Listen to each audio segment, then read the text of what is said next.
Diabetes mellitus. Diagnóstico. Los criterios diagnósticos de diabetes mellitus empleados en la actualidad son los de la OMS, último documento del 99 de la Asociación de Diabetología Americana 2000, ADA 2004. Criterios diagnósticos de diabetes mellitus. En el 2004, la ADA decía, al igual que la OMS, más de 200 o igual de glucemia con clínica cardinal igual, glucemia más de 126 en ayunas igual, glucemia más o igual de 200 a las 2 horas de SOC igual. La diferencia es que el criterio 1 es suficiente para el diagnóstico de diabetes mellitus, suficiente con más de 200 miligramos por decilitro para el diagnóstico de diabetes mellitus. La SOC se recomienda en la práctica habitual cuando la glucemia del paciente es entre 100 y 125. Se establecen asimismo dos nuevas categorías diagnósticas: intolerancia a hidratos de carbono, cuando la glucemia plasmática a las 2 horas de sobrecarga oral de glucosa con 75 gramos está entre 140 y 200 miligramos por decilitro. Glucosa alterada en ayunas, si la glucemia plasmática en ayunas está entre 100 y 125 miligramos por decilitro. La ADA establece que la sobrecarga oral de la glucosa no debe utilizarse de forma rutinaria, sino que el test de screening para la población general ha de ser la de glucosa plasmática en ayunas.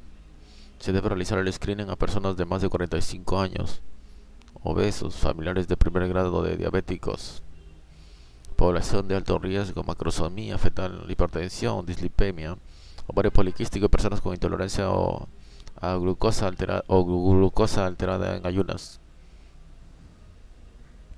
La SOC se reserva para aquellos pacientes con glucosa alterada en ayunas de forma repetida. Diabetes gestacional. Se define diabetes gestacional como aquella diabetes que se diagnostica por primera vez durante la gestación, independientemente de la severidad, requerimiento insulínico o persistencia postparto. El 1 a 3% de todas las gestantes muestran intolerancia a la glucosa debido al efecto diabetógeno que supone el embarazo y que se debe a resistencia a la insulina relacionada fundamentalmente con el lactógeno placentario de la segunda mitad de la gestación. Aumento de la lipólisis. La madre usa la grasa para cubrir sus necesidades calóricas y guarda la glucosa para cubrirlas del feto. Cambios de la gluconeogénesis.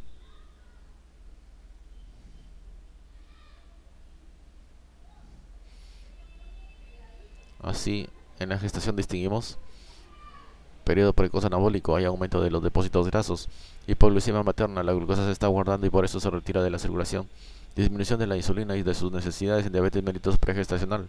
Al haber hipoglicemia en este periodo disminuye la necesidad de insulina. Segunda mitad de la gestación, catabolismo, lipólisis, lo cual aumenta los ácidos grasos libres que se metabolizan a cuerpos cetónicos empleados por el feto como fuente de energía. Resistencia a la insulina, hiperglucemia, aumento de las moléculas de insulina y de sus necesidades en la diabetes mellitus pregestacional. Al ser este periodo hiperglucémico se necesita más insulina compensatoria. 3. Postparto, disminución de las necesidades de insulina ya que se normaliza la hiperglucemia. Diagnóstico, factores de riesgo. Se requiere una valoración selectiva de la diabetes con la realización de un test de O'Sullivan al comienzo del embarazo. Obesidad índice más de 30 es de mayor riesgo.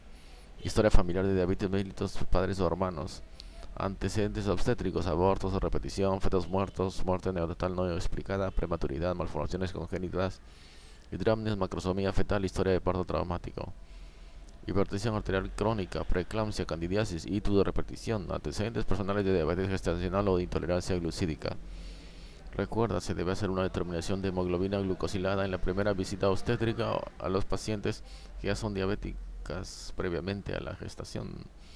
El riesgo de malformaciones fetales está relacionado con los valores de hemoglobina glucosilada, de forma que aumenta cuando esta es más de 6.5.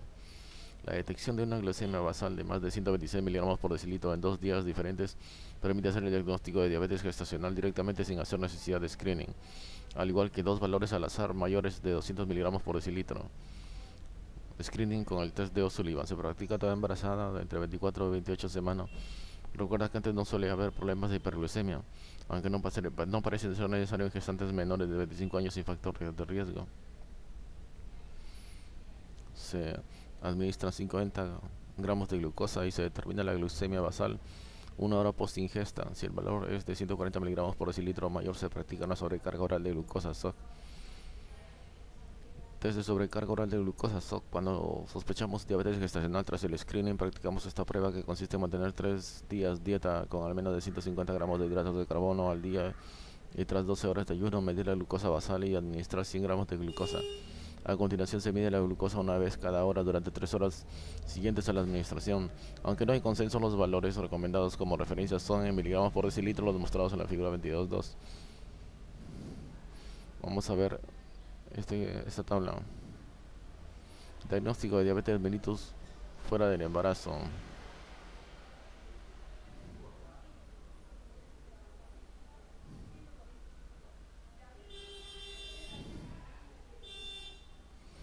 Dosis para la sobrecarga oral de glucosa.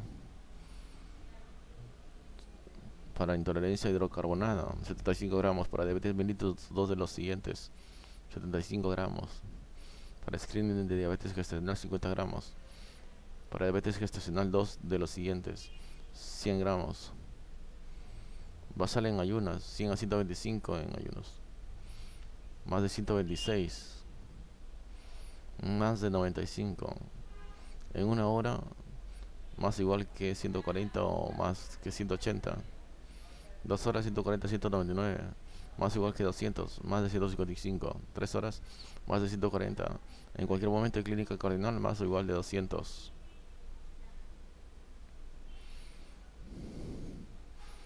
Screening de diabetes gestacional. El test de O'Sullivan. Menos de 140 miligramos por decilitro, normal. Más de 140, hacemos una sobrecarga oral de glucosa de 100 gramos. Miligramos por decilitro. 95, 180, 155, 140. Repetir en 3 semanas. Intolerante 1, un valor PAT. O puede ser diabetes gestacional, 2 valores PAT. Basal 95, 1 hora 180, 2 horas 155, 3 horas 140. Control durante la gestación. Perfiles glucémicos. Se instruye a la paciente en el autocontrol glucémico pre y postprandial. Dieta restrictiva. Evitar el azúcar refinado, pasteles, caramelos, refrescos y realizar ejercicio físico. Insulina está indicada cuando no se consigue un adecuado control glucémico a pesar de la dieta y el ejercicio. También se usa en caso de macrosomía o pilidramias fetales, siendo discutido su uso de manera preventiva. La hemoglobina A1C nos informa del metabolismo de las últimas 8 a 12 semanas. Tiene valor pronóstico para las malformaciones. En principio se intenta que el parto sea vaginal. En las pacientes con retinopatía proliferativa severa está indicado abreviar el periodo explosivo mediante cesárea o mediante parto instrumental para evitar un desprendimiento de retina. A los 3 meses de parto y una vez finalizada la lactancia se debe realizar una sobrecarga oral con 75 gramos de glucosa. Recuerda, los antibióticos orales están contraindicados en el embarazo por su efecto teratogénico. Las indicaciones de insulina en el embarazo son glucemia basal de más de 95 o glucemia 2 horas después de comer más de 120 en al menos 2 ocasiones, semana y durante 2 semanas consecutivas descartadas transgresiones dietéticas, hidramnios, macrosomía fetal. Complicaciones metabólicas agudas. Junto con la hipoglucemia, la cetoacidosis diabética y la descompensación hiperosmolar son las principales complicaciones agudas de la diabetes. La cetoacidosis diabética suele ser una complicación de la diabetes mellitus tipo 1, aunque puede darse en un porcentaje bajo de diabéticos tipo 2. La descompensación hiperosmolar, que puede llegar al coma hiperosmolar, es una complicación característica de la diabetes tipo 2, aunque puede aparecer en diabéticos tipo 1 que se ponen insulina suficiente para evitar la cetosis, pero no para evitar la hiperglucemia. Cetoacidosis diabética, CAD. Cetoacidosis diabética. La cetoacidosis diabética viene definida por glucemia mayor de 300 miligramos por decilitro, cuerpos cetónicos positivos en orina, acidosis metabólica con anión GAP elevado y disminución del bicarbonato plasmático. El anión GAP, que es la concentración de los aniones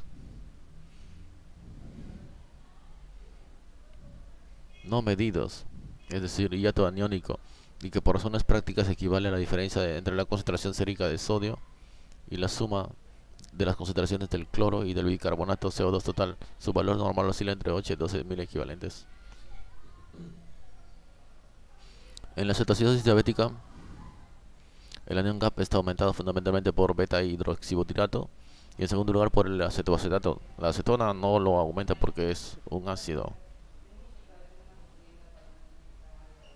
Se debe controlar el potasio y tener en cuenta que a medida que se corrige la acidosis, el potasio extracelular se desplaza al interior celular disminuyendo sus niveles. Es frecuente la hipopotasemia. Es frecuente la hiponatremia, pero fíjate en cómo está la osmolaridad plasmática, ya que puede estar elevada a causa de la hiperglucemia importante o puede ser normal si existe una hipertrigliceridemia, cosa común en la CAT, produciendo una pseudo-hiponatremia. La presencia de fiebre suele indicar infección, ¿no? Así la leucocitosis con desviación a la izquierda que puede estar presente sin que el paciente tenga infección alguna. La amilasa puede elevarse. Para descartar una pancreatitis aguda como complicación de la CAT debemos medir la lipasa. La cetoacidosis alcohólica es la segunda causa más frecuente de estado acetoacidósico. El 75% presentan pancreatitis. La insulinoterapia intravenosa se debe mantener hasta corregir la acidosis y hasta 2 horas tras iniciar insulina subcutánea. Si el pH no se ha normalizado al cabo de 5 a 6 horas, debe duplicarse la dosis de insulina por probable resistencia a la insulina. Solo se da bicarbonato si el pH es menos de 7 y hasta conseguir remontarlo a 7.2. Descompensación hiperosmolar, mecanismos fisiopatológicos, se debe a déficit de agua corporal, deshidratación. Es característica la ausencia de cetosis. Si bien no se conoce el mecanismo exacto que protege a los diabéticos tipo 2 del desarrollo de cetoacidosis, parece ser que una cierta reserva insulínica actuaría a nivel hepático impidiendo la génesis de la cetosis. Factores desencadenantes. La descompensación hiperosmolar aparece habitualmente en ancianos diabéticos que sufren un cuadro infeccioso como una neumonía o una sepsis de origen urológica. Un 35% de los diabéticos que sufren una descompensación hiperosmolar no habían sido previamente diagnosticados de diabetes. Manifestaciones clínicas. La principal característica es una deshidratación profunda causada por diuresis osmótica, secundaria a una hiperglucemia mantenida cuando el paciente no ingiere suficiente cantidad de líquido. Estamos en la hiperosmolar ahora. Pueden producirse manifestaciones neurológicas como convulsiones, hemiplegia transitoria o alteraciones del nivel de conciencia que pueden acabar en coma como hiperosmolar.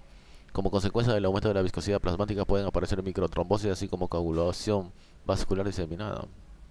La mortalidad del cuadro alcanza el 50% si el paciente está en coma, a lo que contribuyen los procesos infecciosos subyacentes y el deterioro general del paciente. Datos del laboratorio. Existe hiperglucemia muy importante, incluso mayor de 600 mg por decilitro, con osmolaridad plasmática elevada. Puede existir acidosis metabólica leve, con niveles de bicarbonato en plasma de alrededor de 20 mil equivalentes por litro, generalmente sin elevación de los cuerpos cetónicos. Esta acidosis suele deberse al aumento de ácido láctico causado por una mala perfusión tisular. Como consecuencia de la deshidratación se produce un fracaso renal prerrenal con elevación de la creatinina, la urea y el BUM. Diferencias entre cetoacidosis diabética y descompensación hiperglucémica hiperosmolar. La cetoacidosis diabética y la descompensación hiperglucémica hiperosmolar se diferencian en que la cetoacidosis tiene 1 o 2% de mortalidad y la hiperosmolar 15% a 50. Requerimiento de insulina siempre necesaria para revertir el cuadro, 0,1 unidades. Esto es en normales, pero se inicia con 1.5 en perfusión continua. Y la hiperosmolar no es necesaria para revertir el cuadro, pero a corte de tratamiento se suele indicar a dosis menor. Sueroterapia, inicialmente suero fisiológico cuando glucemia es 250 a 300, aportar suero glucosado a 5%, más cantidad de volumen hasta 10% de pérdidas glucosado en fases finales. Suplemento de potasio cuando el potasio en el plasma normal o disminuido. Esperar 2 horas si potasio es mayor que 5,5 a 6. Más precozmente, salvo en casos de FRA prerrenal. Bicarbonato cuando pH menos de 7. Solo si acidosis láctica concomitante. Tratamiento. Hidratación del paciente es la medida más importante y más urgente en el tratamiento de la descompensación hiperosmolar aguda. El déficit de líquido es de aproximadamente 10 a 12 litros. El tratamiento inicial se realiza con utilizando soluciones salinas isotónicas como suero fisiológico. Cuando la cifra de glicemia baja a cifras alrededor de 250 a 300 miligramos por decilitro, se pueden utilizar sueros glucosados al 5%. Insulina. Aunque el coma hiperosmolar puede llegar a solucionarse con la administración de líquidos exclusivamente, se recomienda la utilización de insulina intravenosa en dosis bajas con bomba o en perfusión, de forma similar a la silocidosis. Potasio. El déficit de potasio de la descompensación hiperosmolar es inferior a la cetoacidosis diabética. No obstante, suele ser necesaria su administración más precozmente que la cetoacidosis porque, al no existir acidosis, el potasio del plasma pasa más rápidamente al medio intracelular durante el tratamiento. Bicarbonato. Solamente es necesario si existe acidosis láctica importante con pH menos de 7,2 mientras se restaura la perfusión tisular. Si se sospecha una infección subyacente, deben administrarse antibióticos.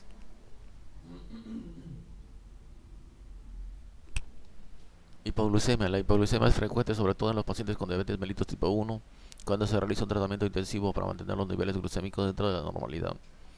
Entre los factores desencadenantes más frecuentes se encuentran la omisión o retraso de una comida, el exceso de insulina o hipoglucemias orales y el ejercicio intenso. Cuando existe insuficiencia renal, las necesidades de insulina disminuyen, pues se alarga la emibida plasmática de la insulina, por lo que hay predisposición a la hipoglucemia si no se disminuye la administración de insulina exógena. La existencia de una insuficiencia suprarrenal o un déficit de GH asociados a la diabetes mellitus puede predisponer a la hipoglucemia. Mecanismos fisiológicos. Existen dos mecanismos que se desencadenan cuando la glucemia es baja: la disminución de la liberación de insulina y el aumento de las hormonas contrarreguladoras, fundamentalmente el glucagón. Las catecolaminas, adrenalina y noradrenalina, actúan como apoyo. Cortisol y GH no actúan de forma aguda, sino que intervienen en casos de hipoglucemia prolongada. Los pacientes diabéticos están desprotegidos contra la hipoglucemia, ya que no hay posibilidad de reducir la cantidad de insulina una vez administrada.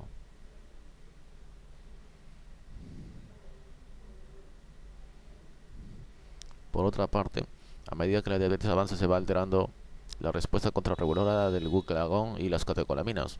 Como los síntomas adrenérgicos iniciales de la hipoglucemia dependen de la liberación de catecolaminas, pueden producirse hipoglucemias inadvertidas al fracasar dicha respuesta. Manifestaciones clínicas. Las manifestaciones clínicas de la hipoglucemia se dividen en dos grupos: síntomas adrenérgicos, tales como sudoración, nerviosismo, temblor, palidez, palpitaciones y sensación de hambre.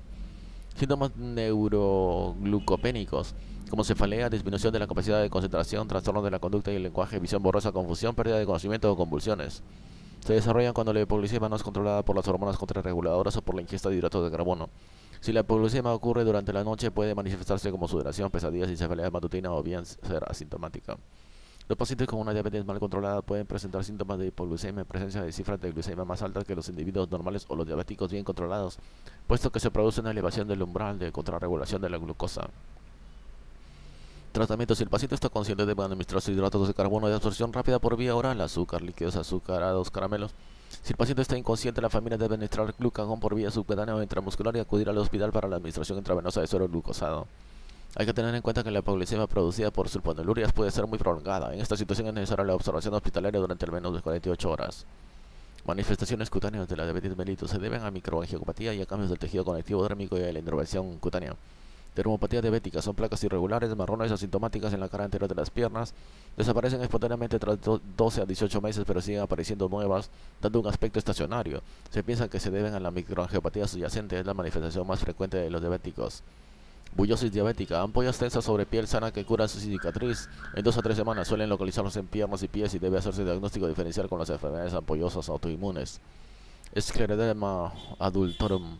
Consiste en una induración del cuello que rápidamente se extiende hacia los hombros, la cara y la parte superior del tórax.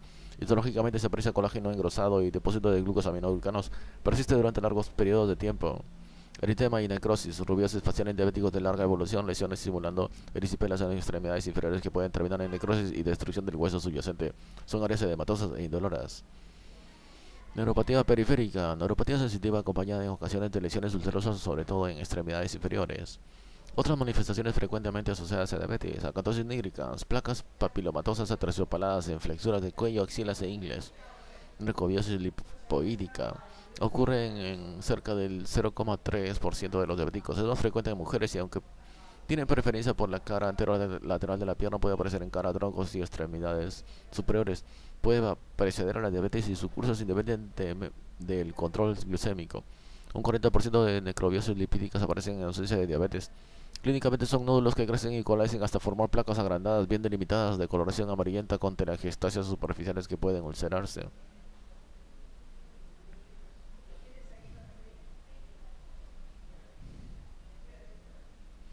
Debido a la atrofia intensa, se emplean los corticoides tópicos como tratamiento con escaso éxito. Granuloma anular. Las lesiones anulares eritematosas papulosas con centro aparentemente de piel sana, localizadas en dorso de las manos, codos y rodillas. Histológicamente se aprecia necrosis de colágeno con un granuloma en empalizada alrededor. Puede tratarse de corticoides tópicos o intralesionales. Vitílico. En casi 5% de diabetes mellitus no insulino dependiente. Vamos a ver esta tabla.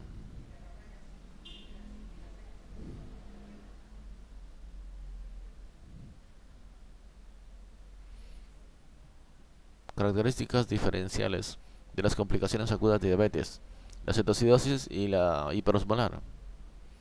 Fisiopatología: ambos son déficit de insulina, pero la cetoacidosis interviene en el aumento del glucagón y otras contrainsulares.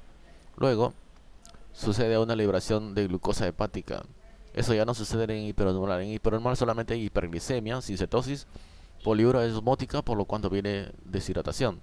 Estos tres pasos suceden aquí: hiperglicemia, poliuria osmótica. Solamente diferencia hepática, síntesis hepática de glucosa. Y eso también es propio de la cetoacidosis. Lipólisis, ácidos grasos pasan a cuerpo cetónico, cetosis, acidosis. Y la presentación clínica: en la cetoacidosis, náuseas, vómitos, dolor abdominal. En la diabetes mellitus 2, disminución del nivel de conciencia, convulsiones, deshidratación. Mientras aquí en la cetoacidosis, poliuria, polidipsia, deshidratación, disminución del nivel de conciencia. En el laboratorio, hiperglucemia más de 300 miligramos por decilitro. En cambio en la diabetes 2, más de 600 miligramos. Acidosis metabólica con unión GAP aumentado, eso no aparece. Aumento de cuerpos cetónicos en orina, hipertrigliceridemia, transaminasa CPK, leucocitosis con desviación izquierda. Aquí hay hiperosmolaridad, más de 350 milimoles por kilogramo. Acidosis metabólica leve. Complicaciones: fracaso renal agudo prerrenal, ambos. Pancreatitis, ambos. Y la diferencia es infarto agudo de miocardio, mientras que la del 2, SID, coagulación intravascular diseminada. Infecciones, también infecciones. Y aquí hay edema cerebral en niños. Cetoacidosis, ahí es necesaria la hidratación, pero con 3 a 5 litros, mientras que aquí en diabetes 2, 10 a 12 litros de salino fisiológico o hiposalino. Insulina 0,1. Acá insulina a dosis bajas. Potasio, salvo iguales, hipopotasemia, insuficiencia renal. Y bicarbonato, solo si el pH baja de 7 y si acidosis láctica. Pronóstico: mortalidad 1 a 2, 50. Más IAM, procesos trombóticos e infecciones. Tratamiento de la diabetes mellitus. Los pilares del tratamiento del diabético son la dieta, el ejercicio, los fármacos, tanto hipoglucemiantes orales como insulina, y el autocontrol. Dieta. La dieta es el factor fundamental del tratamiento del diabético. El aporte calórico no tiene por qué diferir de la población en general, siempre que tienda a llevar al paciente a su peso ideal. Aconsejaremos por tanto una dieta hipocalórica si el paciente está obeso, una dieta hipercalórica si está desnutrido, una dieta de normocalórica si el paciente está en normopeso. La distribución de los principios inmediatos debe ser similar a la de un sujeto normal: es 55% de hidratos de carbono, 30% de grasas y 15% de proteínas. En cuanto a los hidratos de carbono, la mayor parte debe ser polisacáridos de absorción lenta. La cantidad recomendada de proteínas es 1 a 1,5 gramos por kilogramo al día, y solo se aconseja su reducción en pacientes con nefropatía diabética. En los pacientes con diabetes mellitus 2 que no reciben insulina, la composición de la dieta es fundamental, pero pues hay una reserva limitada de insulina endógena. La distribución de las calorías a lo largo del día es importante en los diabéticos tratados con insulina si se quiere evitar la hipoglucemia. Insulina: se han descrito 3 pautas de insulina. En las descompensaciones hiperglucémicas agudas y durante las intervenciones quirúrgicas se usa insulina de acción rápida por vía intravenosa. En las descompensaciones hiperglucémicas agudas. El tratamiento insulínico convencional consiste en la administración de 1 o 2 inyecciones al día de insulina de acción prolongada. Análogos de acción prolongada como la argina o etemir, o insulina retardada con protamina, NPH, o insulina de acción intermedia. con o sin insulina cristalina. 2/3 de la dosis total se administran antes del desayuno y el tercio restante antes de la cena. Inyecciones subcutáneas múltiples consisten en la administración de insulina regular antes de cada comida para controlar el pico de glucemia postprandial junto con la insulina de efecto prolongado 1 a 2 veces al día. Subcutáneas múltiples. Infusión subcutánea continua de insulina. Los resultados de control glucémico son muy buenos, pero existe mayor riesgo de hipoglucemias y de CAD por interrupción accidental de la infusión de insulina. Las dos últimas pautas se incluyen en lo que se denomina tratamiento intensificado. Análogos de insulina de acción ultrarrápida, insulina Lispro o insulina aspártica. Se administra en el momento de iniciar la ingesta. Su uso parece además reducir la incidencia de hipoglucemia en el tratamiento intensificado. La insulina glargina es un análogo de acción ultralenta de reciente aparición que se administra una vez al día, aunque un 30% de los pacientes requieren 2 inyecciones al día. Su empleo está indicado en pacientes con diabetes mellitus tipo 1 y 2. Ha demostrado eficacia similar a la administración de insulina NPH con un menor índice de hipoglucemias. Otro análogo de acción prolongada es la insulina de Temir, 2 inyecciones al día, con menos hipoglucemias, menor variabilidad en la absorción y menos ganancia de peso. Los principales efectos secundarios de la insulina son hipoglucemia, lipodistrofia. Es una alteración de tejido graso subcutáneo que se produce en las zonas de inyección de la insulina. Para evitarla es necesario un sistema de rotación de la zona de inyección. Fenómeno Somogyi.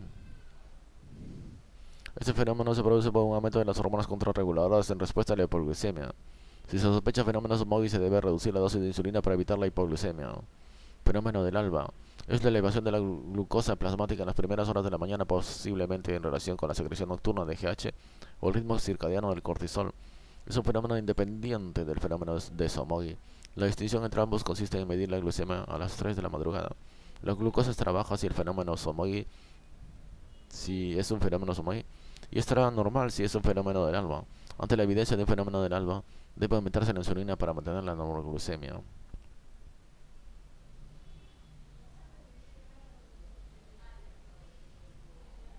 Vamos a ver la diferencia.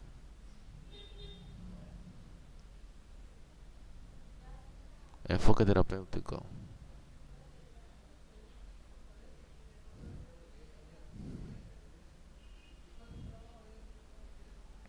Diabetes 1. Dieta más insulina más ejercicio. Si tiene menos de 8 años, tratamiento convencional. Buen control, glucemias capilares. Vemos la hemoglobina glicosilada. Sí, seguir igual. No, dosis. Aumento de dosis.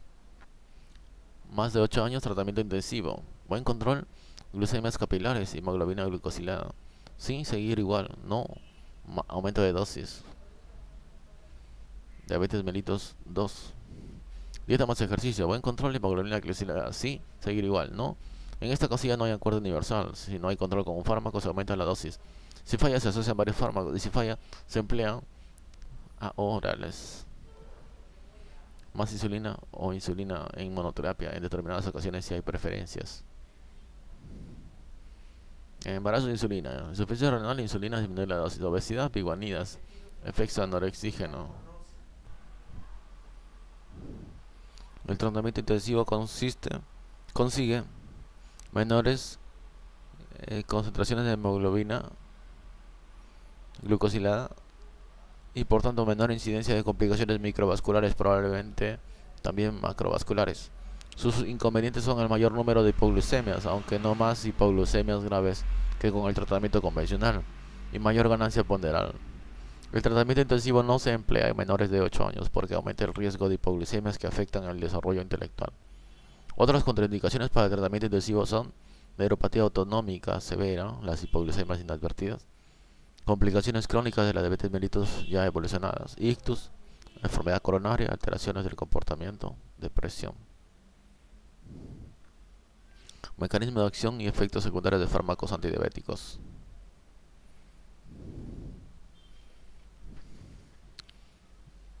Sulfonilureas liberan insulina preformada en el páncreas, aumentan el número de receptores de insulina, efecto a nivel postreceptor. Hipoglucemia severa prolongada que requiere ingreso hospitalario durante 24 horas, raro sea el resto. Meglitinidas indicadas para controlar el pico hiperglucémico postprandial, Regula la secreción de insulina por un receptor diferente a las sulfonilurias. Efectos secundarios: baja incidencia de la hipoglucemia porque su vida media es baja, 1 hora. Biguanidas, metformina, inhiben la gluconeogénesis hepática, dificultan la absorción intestinal de glucosa, potencian la acción periférica de la insulina, efecto anorexígeno, actúa sobre todo a nivel hepático. Acidosis láctica, rara pero típica, no hipoglucemia, intolerancia gastrointestinal, el más frecuente. Acarbose-militol inhibe las alfa-glucosidasas intestinales, flatulencia, no hipoglucemia.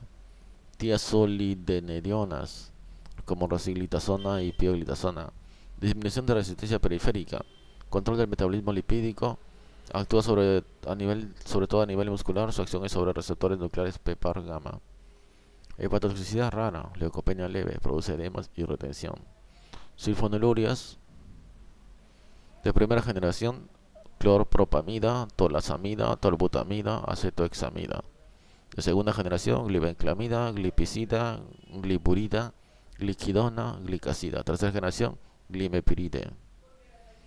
Recuerda que las más utilizadas son las de segunda generación, contraindicadas: embarazo, insuficiencia hepática o insuficiencia renal terminal. Tolasamida y gliquidona se metabolizan exclusivamente por vía hepática. Autocontrol y objetivos. La realización seriada de glucemas capilares en diferentes horas del día es la mejor arma para la modificación de la pauta del tratamiento con insulina o con hipoglucemiantes orales.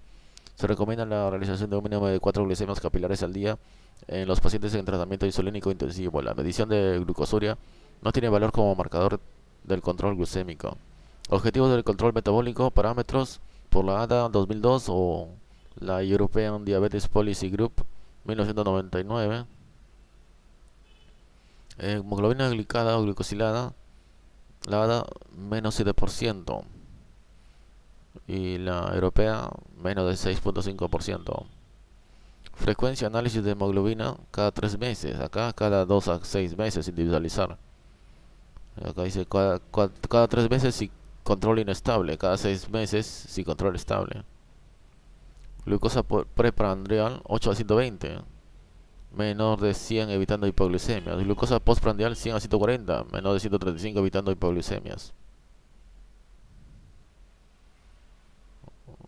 Recuerda, el mejor parámetro para la evaluación del control glicémico a largo plazo es la hemoglobina A1C o hemoglobina glicada.